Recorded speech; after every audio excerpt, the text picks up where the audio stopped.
District Grievance Redressal Committee to approach Sheba soon.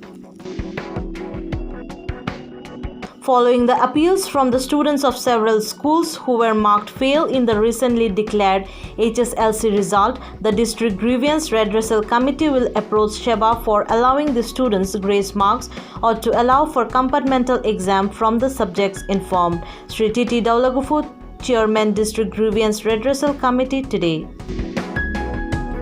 Hundreds of HSLC students, mostly of private schools, asked the Chairman Grievance Redressal Committee, Dima Hasao Haflong, through the Inspector of School Dima Hasao, for grace marks or compartmental examination yesterday.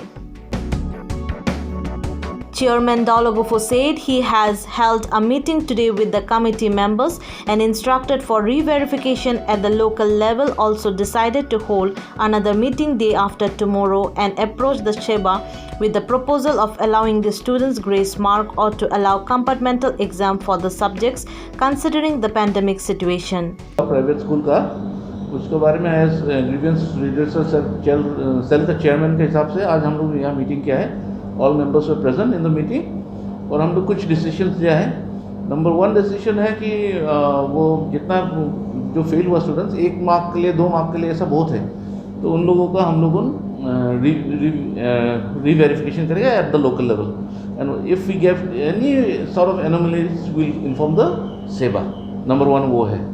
Number 2 ये बात भी है कि देखो हम लोग का district का जो पास परसेंटेज है, हम लोग का परफॉर्मेंस जो है वो असम में लगभग 10 to 12 में 10, 12, 13 में गिरता है.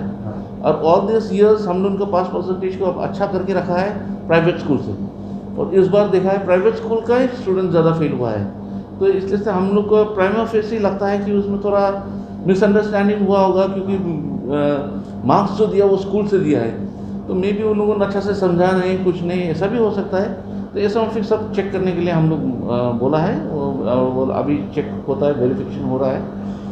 और कुछ डिसीजन और लिया है हम लोग.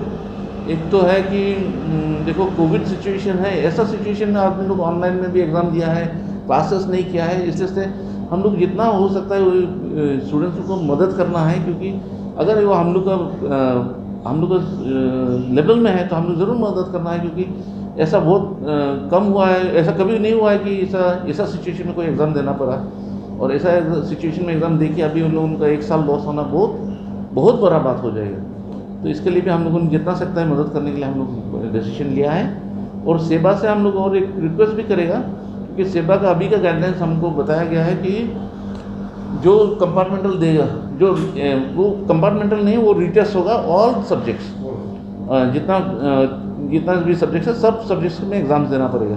लेकिन हम लोग सोचता है कि ऑल सब्जेक्ट्स में नहीं हो के अगर भी फेल हुआ है तो जो सब्जेक्ट में फेल हुआ है उसी सब्जेक्ट में अगर रीटेस्ट होता है तो बहुत अच्छा होगा, क्योंकि मल्टीपल टाइम्स 6-7 बार अगर एग्जामिनेशन में हॉल में आएगा बच्चा लोग तो मल्टीपल टाइम्स उसका कोविड के साथ में एक्सपोजर होगा. नंबर 1 वो इन्फेक्ट होने के चांस ज़्यादा है, और वो इन्फेक्ट होकर घर में ले जाने का या गाँव में ले जाने का, अपना लोकेलिटी में ले जाने का चांस भी बहुत ज़्यादा हो जाता है. इसलिए से जितना कम एग्ज़ाम दे सकता है उतना अच्छा होगा. एग्जामिनेशन हॉल में भी आदमी स्टूडेंट्स कम होगा तो कोविड स्प्रेड भी थोड़ा उससे तो बहुत रुकेगा. हम लोग कोविड प्रोटोकॉल में भी मान के जा सकेंगे. लेकिन सबसे अच्छा होगा कि हम लोग ये भी ट्राई करता है कि इफ़ एट ऑल 1-2 मार्क्स के लिए फेल होने वाला बहुत है, तो इसमें हम लोग सोचता है कि why not give them grace marks. Grace marks देखिए उस लोगों को पास करा देना सबसे अच्छा है, क्योंकि हम तो इतना एजुकेशन के बारे में मालूम नहीं है, हम ज़्यादा दिन नहीं वो एजुकेशन सब्जेक्ट लिया है. लेकिन one of the member told me that 10 marks तो ग्रेस दे सकता है. तो बहुत स्टूडेंट्स है कि हम इतना डिटेल में तो देखने का समय नहीं मिला, लेकिन बहुत स्टूडेंट्स ऐसा है कि 1 मार्क 2 मार्क के लिए फेल हुआ है. तो ऐसा होने से we propose that they should be given grace marks and they should be declare pass. ये सब हम लोग डिसीजन लिया है और अभी री-वेरिफिकेशन चल रहा है. तो परसों हम लोग कंक्रीट डिसीजन जो लिया है वो लोग आप लोग हम लोग जाना सकेंगे. Inspector of Schools Sri B.S. Ingti said, "We are to follow the instruction from SEBA and SEBA has not instructed us about such situation. We are to wait for SEBA's instruction." আসলে এইখিনি যোৱা বছৰৰ পৰা আমাৰ এটা preparation আছিল প্ৰত্যেকটো স্কুলত নিৰ্দেশনা অনুযায়ী একাডেমিক ক্যালেন্ডাৰ অনুযায়ী পৰীক্ষা অনুষ্ঠিত কৰি মাৰ্কছ ৰেজিষ্টাৰত ধুনীয়াকৈ এন্ট্ৰি কৰি পেলাই সেইখিনি সুৰক্ষিতভাৱে ৰখাৰ কাৰণে নিৰ্দেশনা দিছিল তে সেই অনুসৰি স্কুলসমূহে সেইখিনি ব্যৱস্থা কৰিছে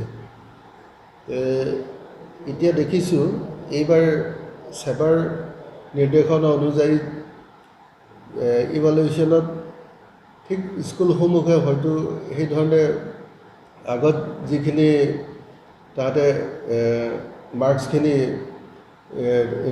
মাৰ্কছ ৰেজিষ্টাৰত এন্ট্ৰি কৰি ৰখা আছিল সেই অনুযায়ী হয়তো তেওঁলোকে পৰ্যালোচনা কৰিছে কাৰণ স্কুল লেভেলসমূহত স্কুল ইভালুৱেশ্যন কমিটি বুলি একোটা কমিটি গঠন কৰি দিয়া হৈছে তে কমিটিয়ে যেনেধৰণে আমাক মাৰ্কছ ইভালুৱেট কৰি পেলাই দিছে সেই ধৰণে আমি ডিষ্ট্ৰিক্ট লেভেলত স্ক্ৰুটিনি কৰি যিখিনি পাইছোঁ সেইখিনিহে আমি আকৌ সেৱাত ঠিকভাৱে কিবা কৰিছোঁ আচলতে নিৰ্দেশনা কি ধৰণে হ'বতো এতিয়ালৈকে আমি নিৰ্দেশনা লাভ কৰা নাই খালি সেৱাৰ ফালৰ পৰা এটা নিৰ্দেশনা আছে যে যিবিলাক ইচ্ছুক ছাত্ৰ ছাত্ৰীয়ে যিখিনি মূল্যাংকন কৰি পেলাই নম্বৰ লাভ কৰিছে তাত যিবিলাক সন্তুষ্ট নহয় তেনে ছাত্ৰ ছাত্ৰীসকলে স্পেচিয়েল এক্সামৰ জৰিয়তে তাহাঁতে সেইখিনি এক্সামত বহিব পাৰিব স্পেচিয়েল এক্সাম কি গোটেইকেইটা ছাবজেক্ট দিব লাগিব না যিটো বেয়া হৈছে নিৰ্দেশনা মতে সকলো ছাবজেক্টত উত্তীৰ্ণ হ'ব লাগিব সকলো ছাবজেক্টতেই মানে এপিয়াৰ হ'ব লাগিব এই ক্ষেত্ৰত বিশেষকৈ সেৱাই আমাক কি কৰিব লাগিব এতিয়ালৈকে কোনো নিৰ্দেশনা দিয়া হোৱা নাই যাৰ কাৰণে আমি এইটো মুহূৰ্তত অলপ ক'বলৈ অসুবিধা পাইছোঁ সেৱাৰ পৰা যেতিয়া নিৰ্দেশনা পাম তেতিয়া আমি শ্বেয়াৰ কৰিব পাৰিম যি এই সমস্যাখিনিৰ বিষয়ে আলোচনা বা তেনেকৈ চোৱা চিতা কৰিবলৈ এটা ডিষ্ট্ৰিক্ট গ্ৰিভেন্স ৰিড্ৰেচেল কমিটি বুলি গঠন কৰাৰ নিৰ্দেশ আছে সেই অনুসৰি আমাৰ ডিষ্ট্ৰিক্টতো গঠন কৰা হৈছে ইতিমধ্যে আমাৰ কমিটিত বিভিন্ন স্কুলৰ পৰা তেনেকৈ আমি কাগজ পাইছোঁ আমি ডিষ্ট্ৰিক্ট ৰিড্ৰেচেল কমিটিৰ মিটিঙতে এইখিনি উপস্থাপন কৰি পেলাই আমাৰ নীতি নিৰ্দেশনা যি দিয়া হ'ব সেই ধৰণেহে আমি আকৌ পৰৱৰ্তী পদক্ষেপৰ কাৰণে আমি আকৌ চাব পাৰোঁ